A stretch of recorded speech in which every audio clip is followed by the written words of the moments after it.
Welcome to the Tech Show. I'm Sonia Gavankar. Today we chat with the organizers of the upcoming Tampa Bay Tech Week.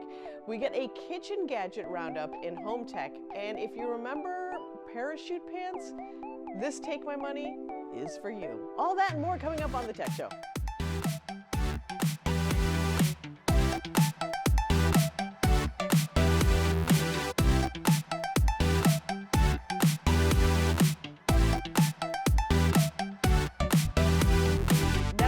For the latest. Spotify is no longer running advertisements for the U.S. Immigration and Customs Enforcement Agency, or ICE.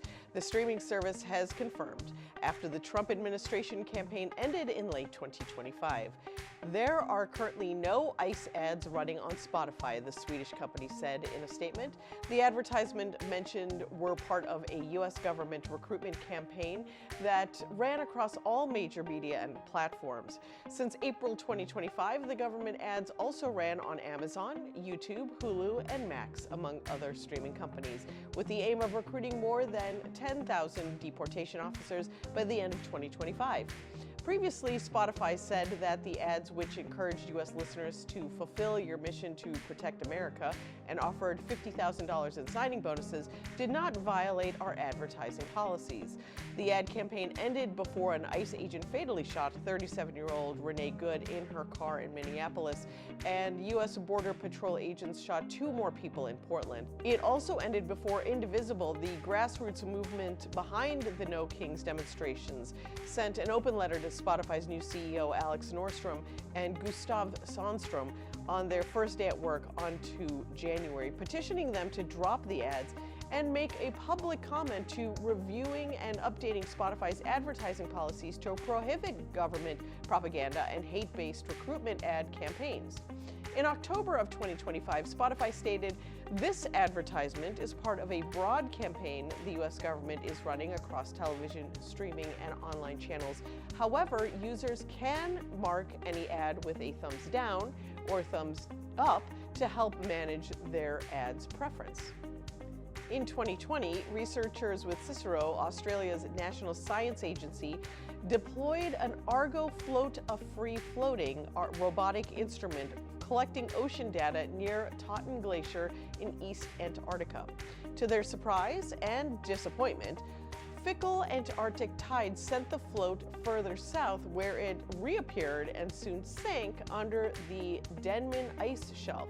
"We feared the worst," admitted the researchers in an essay for The Conversation, but 9 months later it surfaced again, and it had collected data from places never measured before. In total, it collected 195 profiles over 2.5 years, many of which came from never-before sampled regions in East Antarctica.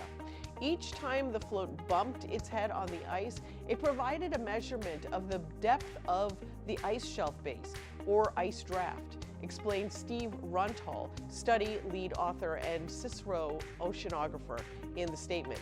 "We could compare the ice draft measured by the float to satellite measurements of draft to work out the path of the float beneath the ice. As a result, they're able to confirm that the northernmost Shackleton ice shelf wasn't yet exposed to warm water, although the Denman Glacier appeared to be melting already. The float also captured a delicate thermal system under the ice shelf, which seemed to be holding together the ice, for now, that is." We'll be back in 30 seconds. Rise up this morning, smile with the rising sun. 3 little birds, pitch by my doorstep, singing sweet songs of melodies pure and true, saying, "This is my message to you." During the big game, viewers saw a humorous commercial featuring a familiar celebrity talking about fiber and digestive health.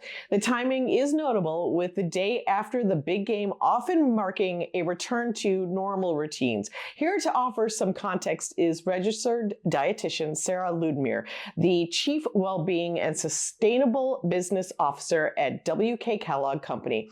Welcome to the Tech Show, Sarah. Hi, thanks for having me. Why does the message of the commercial really land the day after the big game? Yeah, 95% of Americans don't get enough fiber, and yet about half of Americans think they're getting enough. And therefore, we're creating this fiber gap. And so when people are in their day-to-day routines, they're not realizing, even if they're eating fruits and vegetables, they're not quite getting enough fiber. And that's where elevating other everyday foods like high fiber cereals that naturally bring fiber from grains to the table can help them close that fiber gap. What are some easy, realistic ways people can add more high fiber cereals into their routine? Starting at breakfast, of course, a bowl of Raisin Bran is going to bring 7 grams of fiber. Add in some fruit and some milk, and all of a sudden, you've created an incredible fiber protein stack with 1/3 of your needs on fiber and 10 plus grams of protein. But you can go beyond the bowl and think about where you add these high fiber cereals into recipes and snacks that you already have today, making it an easy and delicious way to get it into your habits. Things like yogurt parfaits, things like muffins, whether they're bran muffins or egg muffins, or putting high fiber cereal along with some fruit and nuts to make it an easy trail mix, or adding some crunch on top of that scoop of ice cream you might have at night. Thinking about how you incorporate everyday foods into your routine is the best way to make it a habit that'll stick and fill that fiber gap. Where can we find out more? Sure, you can learn more about how cereal makes eating well easy at wkkellogg.com. And remember, it's fiber time and a way to get your good gut health feeling with high fiber cereals. Thanks for joining us, Sarah.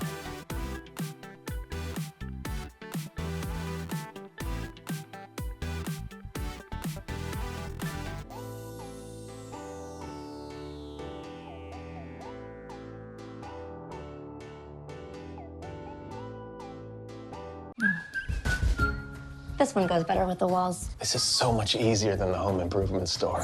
There's the measurement fee, delivery fee, restocking fee. And installation.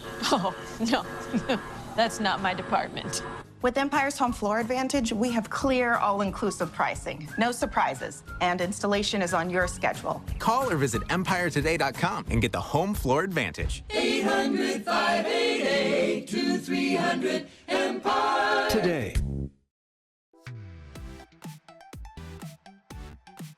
Tampa Bay isn't just the gateway to Southwest Florida and the home of a fantastic hockey team. It's a hub for technology, innovation, and entrepreneurship. April 8th through the 10th marks Tampa Bay Tech Week, celebrating the spirit and creativity of the area. And we have Michael Hall, founding member and co-organizer with Tampa Bay Tech Week and executive director of We Are Tech, and Jesus Vidari, founder and executive director of Tampa Bay Tech Week, here to tell us all about it. Welcome to the show, gentlemen. Thank you. Thank you. Technology hubs have moved from Silicon Valley to cities in Texas and Northern Virginia and even Nevada. What makes Tampa Bay an attractive place for entrepreneurs and established firms? I would say for me, recently moving over and meeting Jesus and coming from Miami, it's a new area with a growing opportunity. So it's a blank canvas, but it's a platform that's growing at a rapid pace. But you do have a lot of direct connections and you have a very good tourism development with Visit Tampa Bay that's attracting a lot of larger companies and bringing people here on a regular basis. But I think one of the bigger things is, as Jesus will point to, the elements of what we have with recruitment and other opportunities is also making it a great hub. So Jesus, if you want to add on to that. Yeah, I've been in Florida my entire life. I've been in Tampa for over 15 years.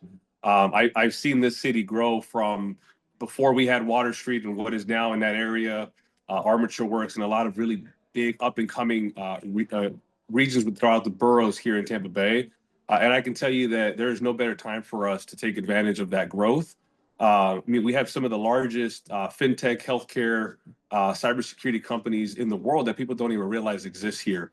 And so we're trying to spotlight that, as well as our startup and entrepreneurship ecosystem, which has rapidly been evolving over the last 5 years. And so to Michael's point, I think there's no better time for the region to really come together as a community to highlight the growth and really step into the light of what we talked about as being the next, tech hub, tech city that I think we can definitely be. You both have this deep career in entrepreneurship. What attracted you to build a tech business in Tampa? I think the biggest motivation is when you have the chance to mold and sculpt the landscape. Sometimes you don't have to get the recognition and your name won't be everywhere, but it kind of becomes the yin and the yang and the Batman and the Joker approach between me and Jesus. Jesus has the pulse of the community. He knows the community. He's a recruiter. He worked with hundreds. I have more of a behind the scenes background with everything I did over in Miami. So my goal was to be able to partner with someone that could guide the community, but I could guide him. So it just makes more of a strategic partnership. But Jesus had the vision. It just, the timing worked out. When you have someone that's as inspired as him and that wants to make a change in this community, it just allowed me to pull basically an old playbook and implement it with a new Michael Jordan or a new, Tom Brady. It's just however you see it. It's the same game. We're just playing it in a different arena at this point. Jesus, did you want to add anything to that? What Michael brings to the table? Any sports metaphors of who he is?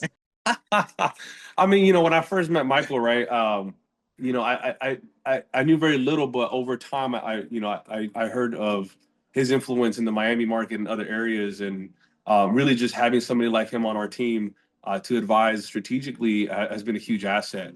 And then to your question around why we're thinking about starting this now. I mean, again, as I mentioned before, the city really is, the entire region is ready, right? It's been a long time coming. I mean, these conversations, this isn't the first time we've had these conversations, right? There's multiple different groups, multiple organizations that have kind of laid the foundation prior to us, that have really allowed us to use that as a foundation to build on top of, right? So again, the community has been asking for something like this for years. I just don't think that the right players were there at the right time. And that's okay, right? Sometimes that, everything has its purpose and its reason. And where we are today as a region, I think it's prime time for us to really step into that light and into who we are as a region. Because again, we've been having this conversation of we want to be the next Silicon Valley, Silicon Beach, whatever you want to call it. I think we have our own personality. That's what makes Tampa Bay very special. When people think of Tampa Bay, they think of sports and they think of cigars and breweries. But what if we also include the conversation around tech, right? And we mesh the three together, or all four together. That's really where I think we start developing something very special. I love that you saw the right time, the fertile landscape for it, and the season to make it happen. So tell us about Tampa Bay Tech Week. What is it? Yeah, so I'll tell you where the idea really comes from. Michael mentioned earlier, a large portion of my professional career has been in recruiting technology experts, both in private and public sector. And in my travels, I got to see a lot of really amazing tech weeks and conferences all over the country. And over the years, I said to myself, well, why don't we have something like this in Tampa Bay, right? Like we have the talent, we have the companies, we're building the startups.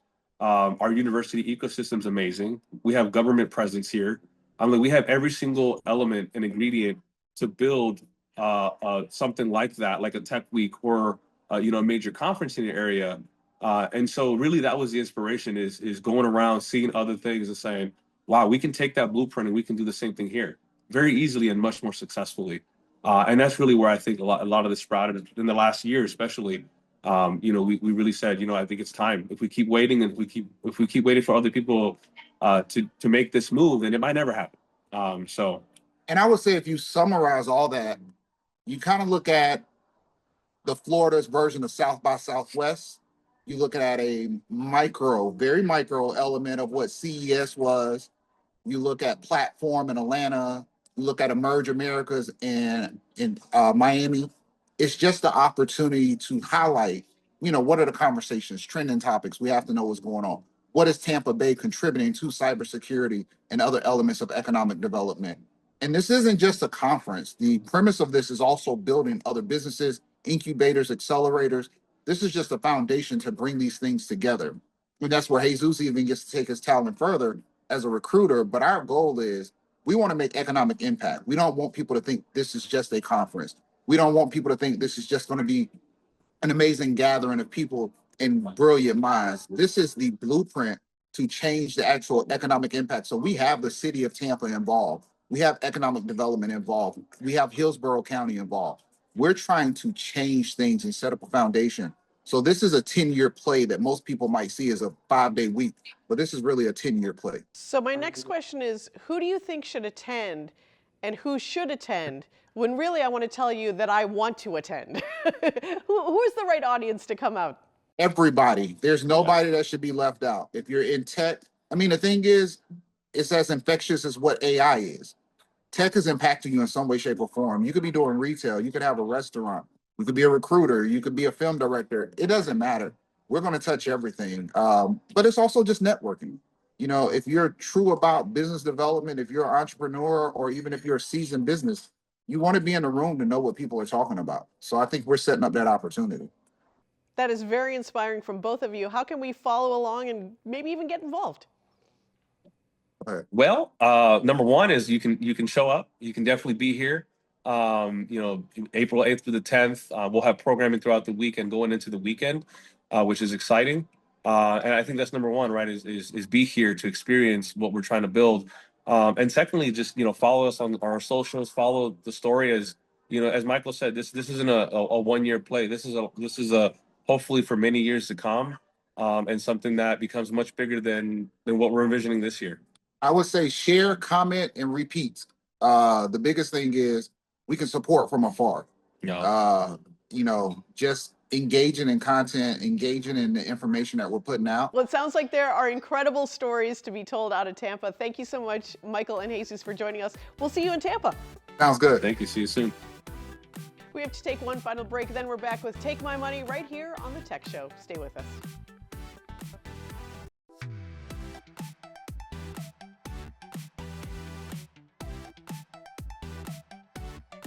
Welcome back to The Tech Show. America's Test Kitchen brings us the best kitchen tech from CES 2026. Is AI taking over the kitchen? Will robots cook you dinner? We're here to find out. I'm at CES, the Consumer Electronics Show in Las Vegas. Let's go check out the trends in technology. It's Gear and Loathing in Las Vegas. So LG is showing this robot. They're calling it Cloyd, and it's supposed to do basically that whole Jetsons thing where the robot takes over. It can put food in the oven. It can get some milk for you at the table. It can do your laundry. It can fold your laundry. You can put it in the washer and the dryer. They're not saying when it's going to be coming out. This is a prototype, but someday you might have a robot like this doing your cooking. I don't know what I think about a robot that anticipates what I need. Sometimes I change my mind, so I don't know if that's going to be annoying or helpful, but I guess if you're on your way home and you wanted to put the casserole in the oven, it can do that for you. It may even think of that itself. We have tested indoor plant growing systems in the past. This one has some nice innovations. It's from InstaFarm, and it uses a little robot and smart technology to water them and grow them for you. It's grown in soil in these little compostable trays or organic seeds. They claim that that makes better flavor and it keeps all the nutrients in the plants. All you need to do is fill this tank, which is attached magnetically, so you just pull it out, fill it with water, plain water, nothing in it, and it just waters itself. This is retailing now for about From closer to home escapes to wintertime Mediterranean adventures, cruise travel in 2026 is all about smarter planning, richer experiences, and not only where we can travel, but how. Wesley De Silva, Chief Commercial Officer of Region 7 Seas Cruises, is here with us to share what travelers are prioritizing this wave season and beyond. Hello, Wesley. Thank you for having me.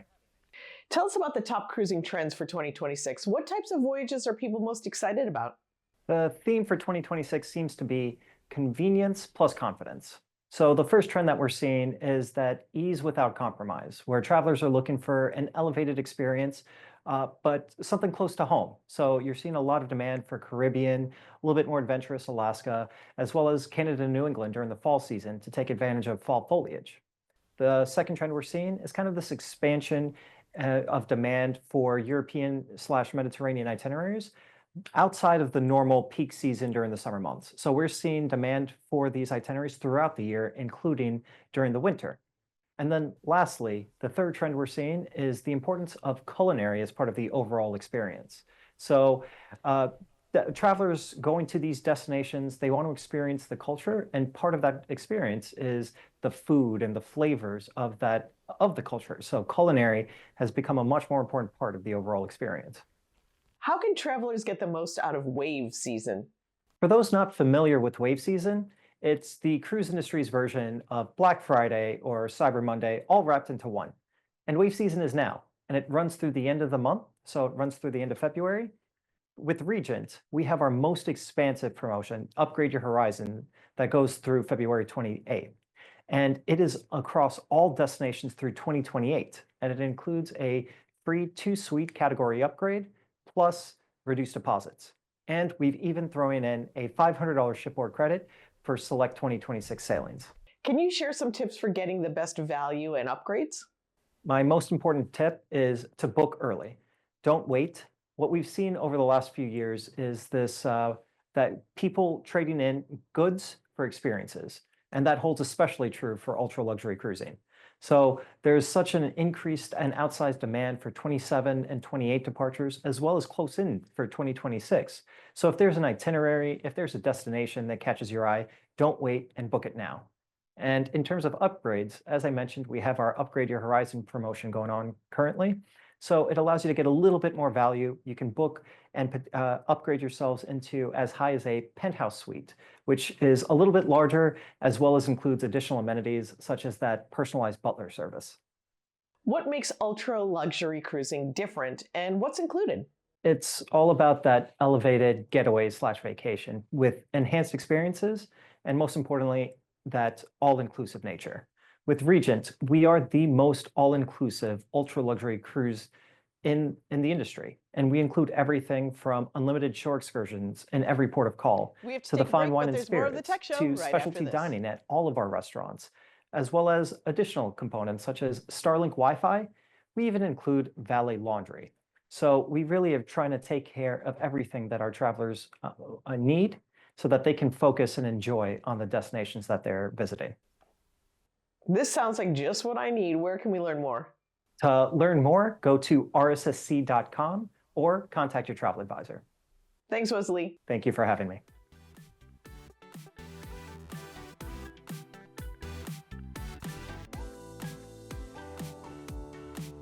Now it's time for Take My Money. This time it's something that organizes all the pills that keep me upright.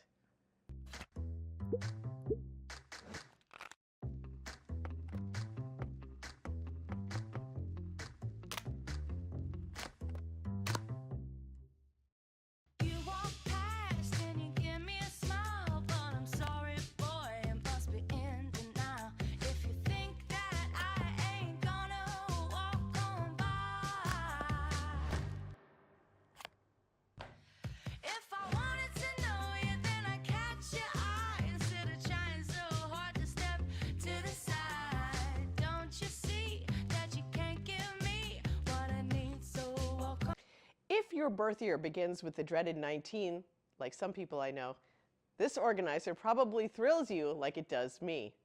Although I will say I don't understand what the tech is in it, I like the organizing, I like how pretty it is. I also would like to know what drugs she's on, because she looks like she's living her best days.